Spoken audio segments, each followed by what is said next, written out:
Alright folks, I want to show you something. I'm going to have to do all this one-handed. I'm filming off my phone right now, but I wanted to show you this.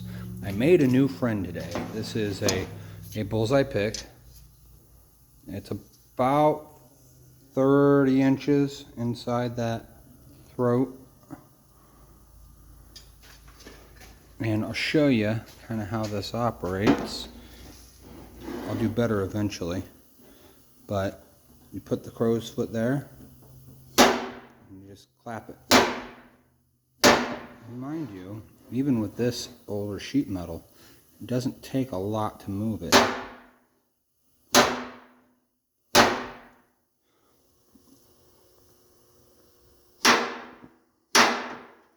That's all it does.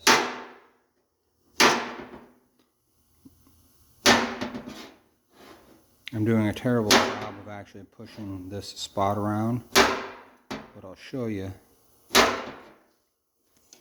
with minimal blocking effort. I'll show you where we're at there, because you can feel that it's come up. I've got a belly right through here, and I can feel it. You can see it through the hit metal. I hit metal.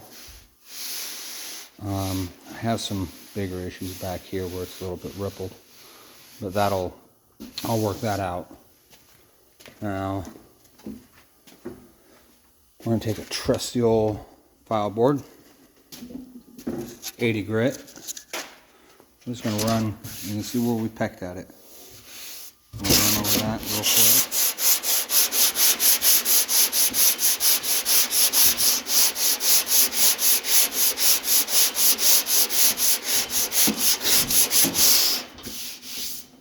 See how that area got smaller? It's drawing this low area up. That's still shining. I actually rotate it, flip it over, and peck that down gently. And peck this area down gently. Really, I'm just trying to... This panel's in such excellent condition. You can see down here where, you know, that's darker because that's where I haven't sanded the primer yet. So there's a little low spot there. And look at the barrel of this fender. It's in really great shape. I blasted, epoxied, and then I hit 2K on it, 2 coats of 2K high build on it. I got overzealous with the pick, these little dots. I got overzealous with the pick, and that's what brought that about. So, yeah, Bullseye pick. Now we'll look at the construction a little bit, and I'll let you get on your way. I use, gosh, this must be 1/2 inch tubing, and it's thin walled tubing. It's only like 16 gauge. Some pieces of 1/8 inch by 1 inch strap steel here and here.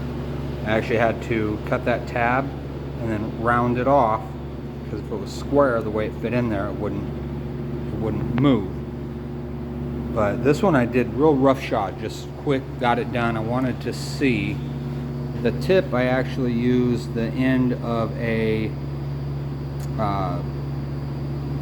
air hammer chisel.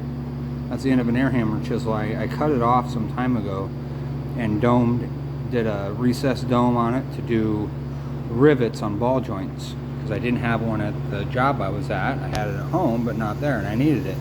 And this tubing, 16 gauge, 1/2 inch, I bent all that by hand with a little bit of help with a tube that's welded to my Crummy welding table. 5/16 bolt with a nylock nut. I got washers inside on each side. That crow's foot I made out of some 1/8 inch stock. And if you look,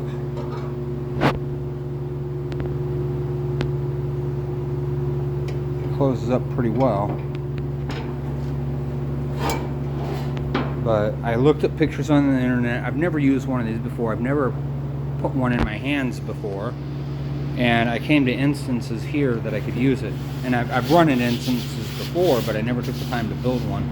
That contraption took less than an hour start to finish, conceptualizing, sorting out the materials I needed, to sanding it down and painting it.